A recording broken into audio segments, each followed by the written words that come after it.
Eh bien bonsoir, c'est Cupertino. Ça faisait longtemps que je faisais pas une vidéo comme ça à l'arrache, c'est-à-dire en voiture plutôt. Alors attention, faut pas conduire, faut pas téléphoner en conduisant. Je téléphone pas là. Là, plutôt que de m'appuyer sur mon levier de vitesse, je m'appuie sur mon iPhone, voilà. Sur mon smartphone ou sur mon téléphone ou sur mon caméraphone. Comme ça vexera personne. Je voulais vous parler de plusieurs choses parce que là. On est bientôt début septembre et il y a plein de nouveautés qui arrivent. Aujourd'hui, nous sommes le 28 août. Nous sommes, je crois, on est jeudi. Voilà, jeudi 28 août. Il est 19h16. Je vous donne l'heure, comme ça on ne sait jamais si je fais un accident, s'il y a une catastrophe. On aura horodaté cette vidéo. Voilà. Stop au blabla, allons-y. Je voulais vous parler de la sortie, des annonces avant l'IFA de Berlin, des montres, des smartwatches ou des montres malines ou des montres intelligentes. Parce qu'en fait, ce qui est marrant, c'est que je pense qu'ils ont la flip. Parce qu'en fait, Apple, normalement, devrait présenter sa montre le 9 septembre. L'IFA, je crois que c'est le... Je sais pas quand c'est... est-ce que c'est le 4 septembre, quelque chose comme ça. Bref. Ce que je voulais vous dire, c'est que donc ils ont présenté un peu à l'arrache leurs nouvelles montres qui ne sont pas d'ailleurs sorties. Donc la LG G-Watch, la LG G-Watch R. Alors là, c'est marrant comme ils ne sont pas fait chier. Ils l'ont appelé R, bon, ronde, pour R pour round. Mais bon, on l'avait tous compris, c'est ça qui est bien. Voilà, ça va pas coûter cher. Et la Samsung Gear S sous Tizen. Alors, celle-ci, au départ, alors je me suis moqué du look de l'horloge, mais je sais plus qui m'a dit sur Twitter. Oui, mais attention, c'est la petite horloge des Galaxy S5, et c'est vrai. Bon, et n'ayant pas un Galaxy S5, j'ai pas pu. Je n'y ai pas pensé, voilà. J'avais pas vu. Je connaissais l'horloge qui est à peu près similaire, style Cartier, Santos de Cartier, du LG G2, mais je ne connaissais pas l'horloge du Samsung. Voilà. Bref, la Samsung Gear S, donc, elle sera autonome avec une connexion 3G, c'est-à-dire, attention, pas un téléphone, mais une connexion pour les infos, voilà, pour récupérer donc toutes les datas, voilà. Et les gens critiquent. Alors moi je critiquais Tizen en disant Tizen, Samsung est culotté et compte sortir un système alors qu'il y a Android. Mais est-ce que dans le cahier des charges, alors là je fais appel aux experts, parce que je suis pas un expert d'Android et surtout du Android, je crois que c'est Gear, c'est ça? Android Wear, pardon, excusez-moi. Android Wear.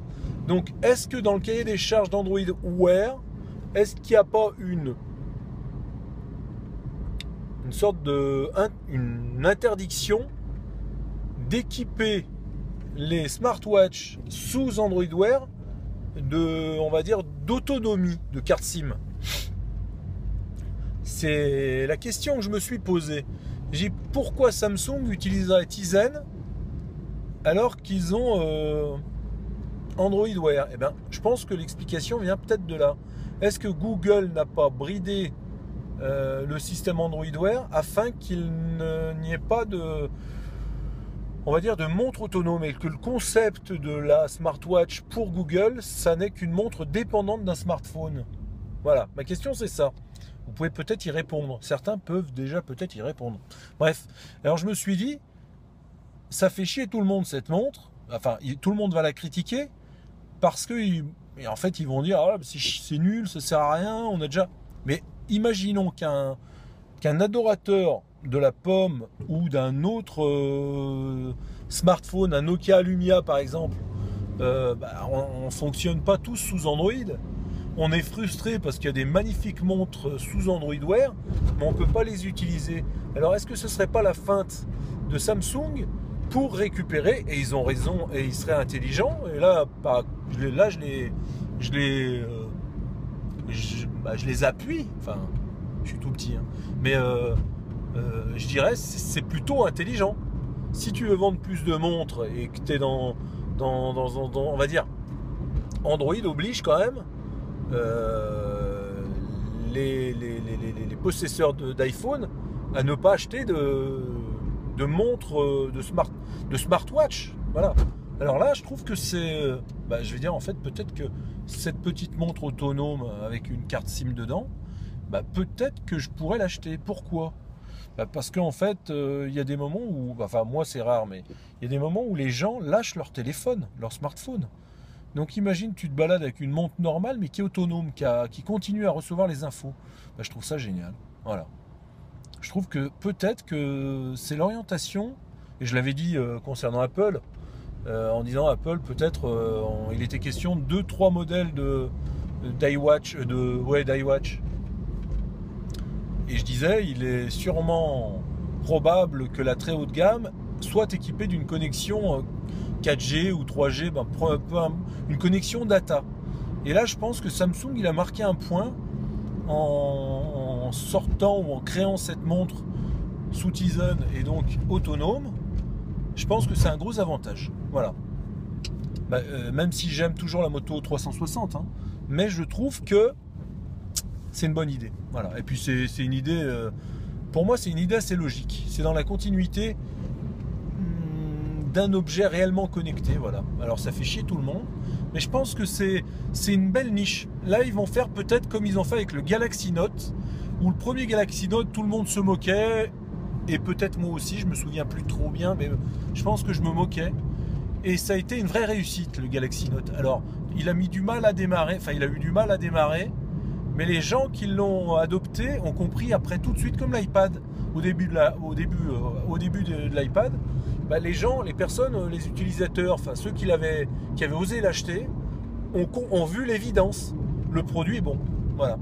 Un écran supérieur, un stylet, parfait pour quelqu'un qui travaille. Un joli petit bloc-notes, un joli agenda, etc. Voilà, bref. Et puis tu peux dessiner dessus. Bref, je pense que cette montre-là, c'est peut-être l'une des premières, mais ça va créer un monde, peut-être 2 mondes différents dans les smartwatches, et des montres autonomes et des montres dépendantes. Voilà. Je pense que j'en suis sûr. Voilà, j'en suis sûr. Je suis enthousiaste. J'aime pas le look de l'horloge, mais ça peut changer, donc c'est pas grave. Hein. J'aime pas le look un peu avec des diamants et un fond perle. Ça fait un peu. Je pense que ça s'adresse quand même à l'Asie ou aux pays arabes. Je l'ai dit, je l'ai tweeté, mais c'est vrai. Hein. Je pense que ça s'adresse plutôt à ces gens-là. Le look de la montre. Et puis de toute façon, comme c'est des Coréens, comme c'est des Asiatiques, on n'a pas forcément les mêmes goûts en montre. Bon, ça plaira pas, mais le système de la montre est bonne. Voilà. Ça, c'était pour les montres. Et pour la Gear, non, pas la Gear S, excusez-moi, par rapport à la montre LG Air, Smartwatch Air, bref. Pareil, en fait j'aime pas trop le look de l'horloge, mais bon, la montre doit être bonne, voilà, j'imagine, hein. Bref, et donc voilà, ça c'est pour les smartwatches.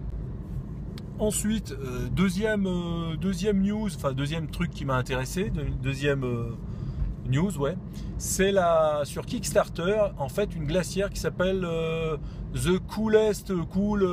C'est une glacière qui est équipée d'un chargeur de smartphone. Donc elle a une prise USB, elle a un look pas mal et tout. Et le mec ou les mecs, je sais pas, puisque je sais pas, j'ai pas vu les créateurs ou le créateur, j'imagine qu'ils sont plusieurs. Ils avaient demandé une levée d'argent sur Kickstarter de 50 000 $. Et je crois qu'ils sont arrivés, si je ne m'abuse, alors je ne veux pas dire de conneries, je crois que c'est 10 millions de $. Voilà. Et c'est même la plus grosse la plus grosse récolte de fric sur Kickstarter. Le record, c'était la Pebble. Et à présent, bah, c'est cette glacière, chargeur, etc. C'est une glacière intelligente aussi. Alors on peut dire une smart glacière ou une smart couleuse glacière. Voilà. Donc ça, c'est impressionnant. Et donc, ils ont récolté 10 430 000 $, un truc comme ça. Un truc de fou. Voilà. Donc ça, c'était la news pour Kickstarter. Et puis, une dernière news, enfin, c'est pas une news, c'est un mini coup de gueule. Voilà, mini coup de gueule. C'est sur le Bon Coin. Il y a un truc que, alors, vous allez me dire la même chose. Il y a un truc que je comprends pas. Voilà. Je regarde, j'achète beaucoup de choses sur le Bon Coin, j'en vends un petit peu aussi, mais j'en achète pas mal. Et ce qui m'énerve le plus, c'est les annonces fantômes. Alors ça me gave. Ça me gave. J'ai envie d'enlever l'annonce pour le mec. Le mec, il te balance une annonce, pas très vieille, et la plupart du temps, c'est des annonces récentes. Tu leur envoies un mail, ils te répondent jamais. Alors moi, pour leur casser les couilles, je leur envoie un mail, et ils me répondent jamais. Alors pour leur casser les couilles, je leur renvoie un mail, et ils me répondent jamais. Qui sont ces mecs? Qu'est-ce que c'est? Alors, je pense que ce sont peut-être des annonces... comment dire, ou des annonces à rapport sexuel, ou des annonces de comment dire, préparation de braquage. En fait, c'est un code, l'annonce. J'ai plus trop là. Aussi, tu as des mots comme bref, je sais plus trop. Mais c'est un rapport, je pense que c'est un rapport sexuel. Ils vendent Xperia Z, écran fêlé, châssis, bref. On continue dans les news locales. Qu'est-ce que j'ai fait cette semaine? Ah oui, Reborn. Non, alors.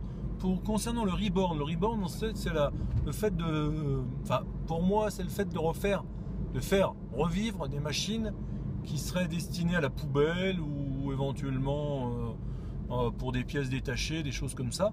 Donc en guise de Reborn, alors je me suis occupé de 2 Nintendo 2DS qui se portent à merveille. Une PlayStation 3, c'était la mienne, qui avait chauffé, enfin en fait la pâte thermique comme toutes les PlayStation. J'avais acheté cette PlayStation il y a environ,